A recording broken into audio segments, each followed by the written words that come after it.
میں پوری دنیا کے مسلمانوں سے عموماً اسلامیہ نے پاکستان سے مخاطب ہوں کہ جیلم کے اندر مرزا محمد علی کا فتنہ پوری دنیا کے اندر تباہی پھیلا رہا ہے، اور اس شخص نے بے شمار کفریات بکے ہیں، اور اس شخص نے حد کر دیا، انتہا کر دیا ہے، نوجوان نسل تباہ ہو رہی ہے، یک طرفہ طور پر یہ باتیں کرتا ہے، یک طرفہ کسی کے سامنے بھی نہیں آتا، لہذا اب اس کا ایک ہی علاج ہے، 295 کے تحت پرچہ ہو اور اس کو سزائے موت دی جائے، یہی ہمارا مطالبہ ہے۔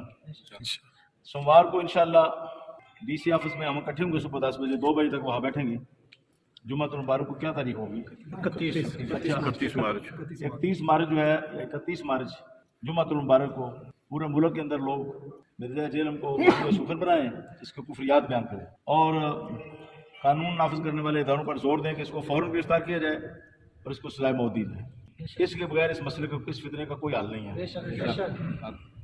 اچھا علی بھائی، میں 2 سوالوں کو ایک ہی سوال کر رہا ہوں، انشاءاللہ 2 سوال نہیں 2 سوال اکٹھے کاؤنٹ ہوں گے، انشاءاللہ 2 سوال کاؤنٹ ہوں گے۔ آپ کی 2 اسٹیٹمنٹ ہیں جس پہ اہل سنت کے بہت بڑے بڑے پلیٹ فارم پہ آپ کے کفر کے فتوے آئے ہیں۔ ہاں جی، بہت بڑے بڑے، میں فتویٰ دکھا سکتا ہوں آپ کو۔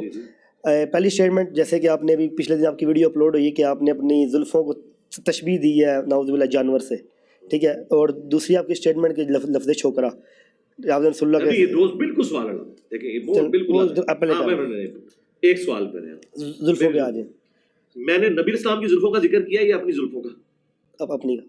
اچھا، پہلے تو میں بریلویت کو ان کی زبان میں جواب دیتا ہوں۔ میں تو دیتا ہوں، پتہ تھوڑی دائی ہیں، یہ بڑے فخریہ واقعہ سناتے ہیں کہ ہلاکو خان کی اولاد میں سے پہلا تاتاری جو تھا، منگول، جو مسلمان ہوا، وہ ایک صوفی بزرگ سے متاثر ہوا، ٹھیک ہے، اور وہ کہتے ہیں متاثر اس طرح ہوا کہ اس نے آ کے ان سے اتنا سخت سوال کیا کہ بتاؤ میرے کتے کی دم بہتر ہے یا تمہاری داڑھی؟ بڑے فخریہ سناتے نے، بریلوی نے لائق میرے کو ہے۔ پتہ ہے اس بابے نے کیا کہا؟ اس نے کہا اگر میں اپنے رب کا تابع فرمان ہو کے مر گیا اور جنت میں پہنچ گیا تو میری داڑھی کے بال بہتر ہے، ورنہ تیرے کتے کی دم بہتر ہے۔ تمہارے بابے تو داڑھی کو کتے کی دم سے برا گئے، آؤ نہ داڑھ تلے تھوڑے بابے میں وڈے، بابیاں دے نظریات وڈے، آؤ نہ کون انہیں داڑھی نو کتے دی دم تو بھی بدتر کیا۔ تو پتہ ہی معرفت کی بات ہے کہ دیکھو کنی سونی گل کی تھی، لوگ سبحان اللہ کہتے سن۔ اچھا، تو میں نے تو داڑھی کی بات نہیں کی، میں نے زلفوں کی یہ بات نہیں کی ہے، میں نے یہ کہا تھا کہ زلفوں کی حفاظت کرنا ایسا ہے جیسے گھر میں آپ کوئی پالتو جانور رکھے نا، اس کی خدمت کرنی پڑتی ہے۔ تو مجھے بتائیں، جب بھینس کوئی گھر میں رکھتا ہے اس کی خدمت نہیں کرنی پڑتی؟ کرنی پڑتی ہے۔ تو یہ لمبے جب آپ بال رکھتے ہیں نا، اس کی خدمت کرنی پڑتی ہے، جوئیں بھی پڑ جاتی ہیں، آپ کو دھونا بھی پڑتا ہے۔ اکثر بچے باقی بچوں سے جوئیں لے کے گھر آ جاتے ہیں، اگر آپ کے ساتھ کوئی بچہ لیٹا تو ایک آدھ جوں ادھر بھی چڑھ جائے گی۔ میں نے کہا تھا ان کی کیئر ایک پالتو جانور کی طرح کرنی پڑتی ہے۔ میں نے تو زلفوں کو تشبیہ نہیں دی بلکہ اس اعتبار سے بات کی تھی، تو لہٰذا یہ کہاں سے یہ تشبیہ ہو گئی؟ اور اگر ہو تو پہلے تے اپنے بابے دی خبر لو جنہیں تھی واقعات سنا دے سو، انہیں تے اس تو بھی اگے دی گل کی تھی۔ میں نے تو یہ بات کی نہیں ہے کہ یہ جانور یا نبی علیہ السلام کی کسی چیز کا ذکر نہیں کیا، یہ بالکل غلط ہے اور جھوٹا الزام ہے، یہ ایسے ہے ہی نہیں ہے، یہ جاہل ہے، علم سے ان کا دور دور تک واسطہ نہیں ہے۔ اب مجھے بتائیں، نبی علیہ السلام فرما رہے ہیں کہ نماز میں کتے کی طرف بازو نہ بچھاؤ، بخاری مسلم میں حدیث ہے، کونیاں اٹھا کے رکھو، لہٰذا انفی تو اکثر ان کی کونیاں نیچے لگی ہوتی ہیں۔ میں ان کو ساروں کو کہوں تو میں رسول اللہ کتا کہہ کے کہہ آؤ نہ داڑھ تھلے، ہاں کتے نے تشبیہ دیتی تو نبی علیہ السلام جب یہ مثال دیتے تھے اس کا مطلب یہ نہیں ہوتا تھا کہ انسان جو ہے وہ کتے سے بدتر ہے، یہ مطلب نہیں ہوتا تھا، مطلب ہے کہ تشبیہ دی جاتی ہے۔ تو میں نے تو یہاں کسی جانور کے ساتھ تشبیہ نہیں، میں نے کہا جیسے ایک جانور، یہ میں نے ظلمیں رکھی ہیں گویا کہ میں نے ایک جانور پال لیا جس کی مجھے خدمت کرنی پڑتی ہے۔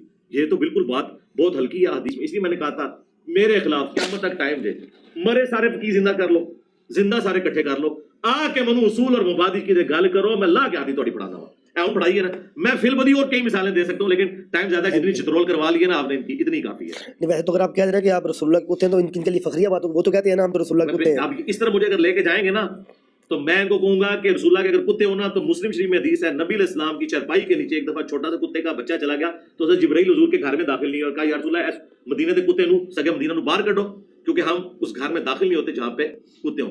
جہاں اوریجنل مدینے کا کتا حضور کی چرپائی کے نیچے گیا نا، حضرت جبرائیل نے حضور کو ملنے سے انکار کر دیا، اور مسلم کے الفاظ ہیں کہ جبرائیل تم نے وعدہ کیا تھا کیوں نہیں آئے؟ تو ان کا اس وجہ سے نہیں آئے، اس کو نکالیں یہاں سے۔ تو یہ آپ کے سارے مولوی سارے بزرگ جو کتے بنے ہوئے ہیں یہ حضور کے گھر بیٹھنے کے اہل ہی نہیں ہے، ورنہ حضرت جبرائیل نے وہاں نہیں آنا، کیا کرو گے؟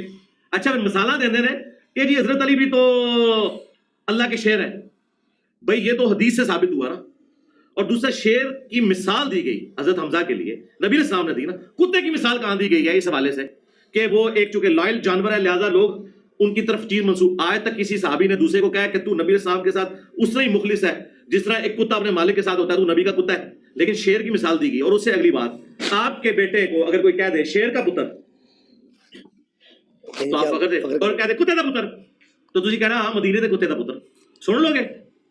یہ تو عربی کی فضول باتیں کرتے ہیں. زید کل اسد عربی کی مثالیں بھی